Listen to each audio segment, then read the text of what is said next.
junto a otros funcionarios del Ministerio, que prácticamente el 75% de los alumnos de la provincia de segundo grado no sabe leer, no puede acreditar contenidos de lectura fluida. ¿A qué lo atribuyen, ministro?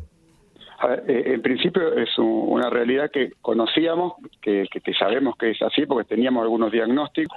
Lo más grave y acuciante son ese 40% que tienen situación verdaderamente crítica. Luego hay un degrade, digamos, de fluidez y de capacidad lectora hasta llegar a lo óptimo. Uh-huh. Yo creo que la responsabilidad obviamente no se le puede achacar al niño o la niña, que en definitiva son víctimas de esta situación. Y tampoco creo que sea el docente el principal responsable, porque el docente trabaja en un sistema educativo con las condiciones que el propio sistema le provee, y este es un problema generalizado, no es un problema que tenemos en algunas escuelas. Lo tenemos en las escuelas públicas, lo tenemos en las escuelas privadas, en distintos niveles, contexto y a lo largo y ancho de toda la provincia. Así que evidentemente una respuesta muy rápida que debería ser analizada con mayor detalle, es que lo que viene fallando es el sistema educativo y la gestión del sistema educativo que hemos hecho, y yo me incluyo, muchos actores de la política educativa. Uh-huh. Básicamente, la primera respuesta rápida sería eso. Ajá. Por eso, ustedes, a partir de este indicador tan contundente, ¿se van a aplicar políticas públicas en lo inmediato en Santa Fe para empezar a revertir eso, para mejorar el indicador en los chicos que estaban el año pasado en segundo grado, los que están este año, los que están en primero? ¿Se van a aplicar medidas en lo inmediato para tratar de revertirlo? Sí, por supuesto. Esta misma evaluación es parte de esas medidas y es parte de empezar a cambiar una cultura, que la cultura de la no evaluación, de esconder los problemas, de romper el termómetro para no verlo y no afrontarlo y no asumir las responsabilidades. Pero como nosotros ya teníamos datos, porque todo el sistema lo tiene, empezamos ya el año pasado con algunas medidas.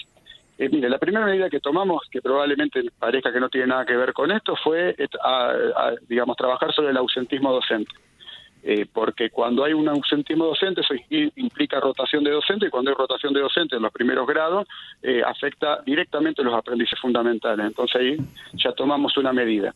Pero lo específico, empezamos con el Plan Raíz, comenzamos el año pasado, para todo primer grado, para todas las escuelas públicas, privadas, rurales, urbanas, con un mismo libro, con un mismo texto, con una misma capacitación para los docentes, y con un mismo abordaje en cada una de las escuelas, lo cual ya marca una diferencia. Uh-huh. Si usted hoy sale a la ciudad de Rosario, o se va a cualquier escuela de la provincia de Santa Fe, va a encontrar que si va a primer grado y ya ahora a segundo grado, va a encontrar el mismo libro, el mismo texto y el mismo abordaje, no importa en dónde estén. Entonces el Plan Raíz ya está en primer grado y en segundo grado. La evaluación la hicimos sobre los alumnos de segundo grado, que el año que pasado no estuvieron en Raíz, la vamos a volver a hacer este año para poder monitorear y evaluar el impacto de esta política, y ya estamos trabajando y lo tenemos diseñado un programa de intervención sobre los chicos de tercer grado, que han sido, digamos, quienes han hecho la evaluación, que tenemos los datos porque hicimos la evaluación de manera nominal, para ir mejorando el desempeño a lo largo de todo este año. ¿Ustedes presumen que el impacto del programa Raíz se va a empezar a notar, que va a haber mejor rendimiento de los actuales alumnos de segundo grado, que ya el año pasado tuvieron Plan Raíz? Sí, nosotros creemos que sí, debería ser así, para eso hacemos la evaluación también, para poder medir el impacto de la política, pero ya tenemos algunos indicadores, que es el nivel de apropiación que han hecho los docentes del Plan Raíz. Nosotros, para que podamos hablar sobre datos y evidencia, porque si no, en general, en educación trabajamos mucho sobre percepciones o sobre prejuicios o eslogan. Sí.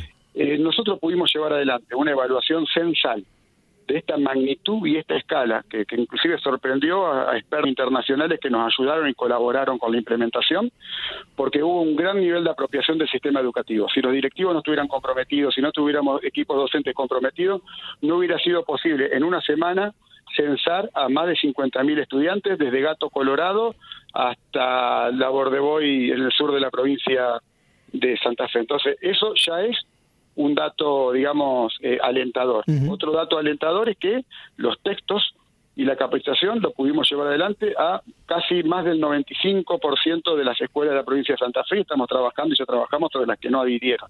Entonces, ahí ya tenemos algunos elementos. Uh-huh. Pero todo esto tiene sentido si después podemos contrastar y podemos evidenciar el efecto, digamos, en el aprendizaje. También se hizo... El problema es... Sí, nos sí. focalizamos en el aprendizaje, no lo medimos y no sabemos si las políticas que llevamos adelante y los presupuestos que implementamos en educación tienen resultados educativos o no. Ayer en el desagregado que usted difundía, ministro, se remarcó que los resultados eran peores en los niveles socioeducativos más bajos e inversamente proporcional en los más altos. ¿A qué lo atribuye? Bueno, ahí claramente hay, digamos, factores asociados al nivel socioeconómico, pero que no se explican la lectura y escritura.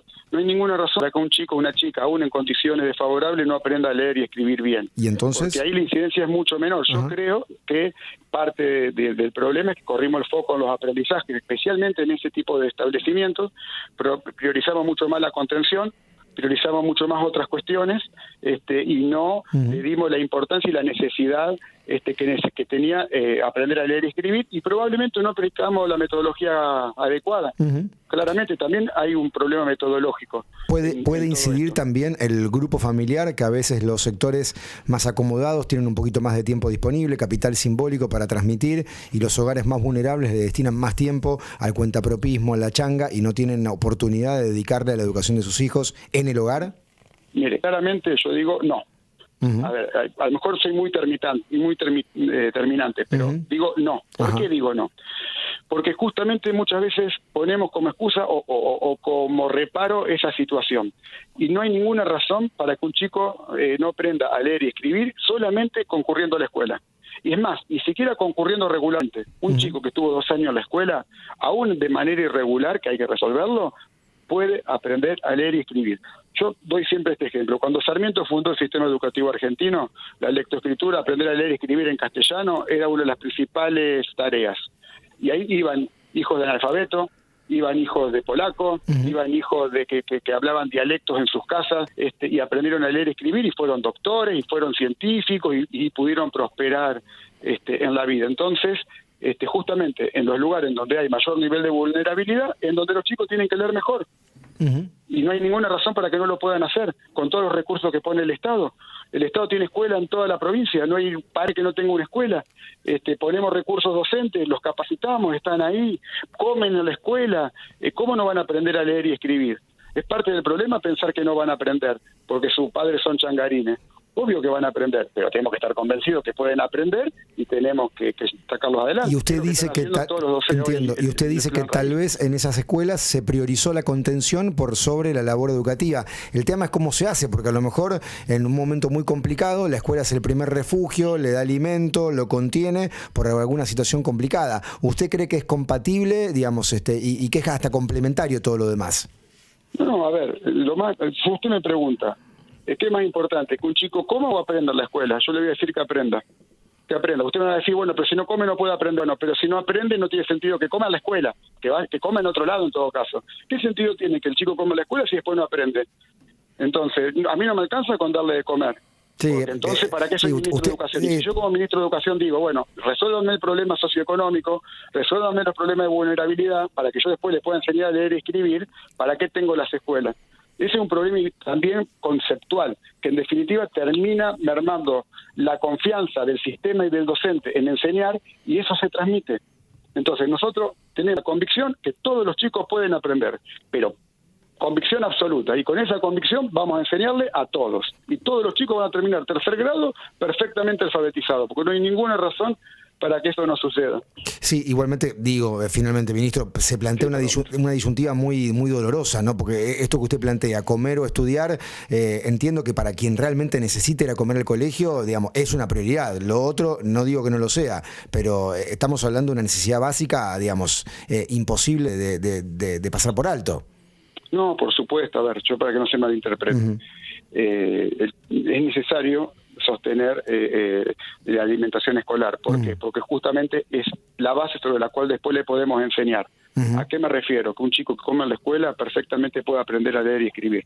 No hay ninguna razón para que no aprenda a leer y escribir. Entonces no es una cosa o la otra, son las dos cosas, y las dos cosas son perfectamente posibles. Pero no hay razón por la cual un chico que está comiendo en la escuela no aprenda a leer y escribir.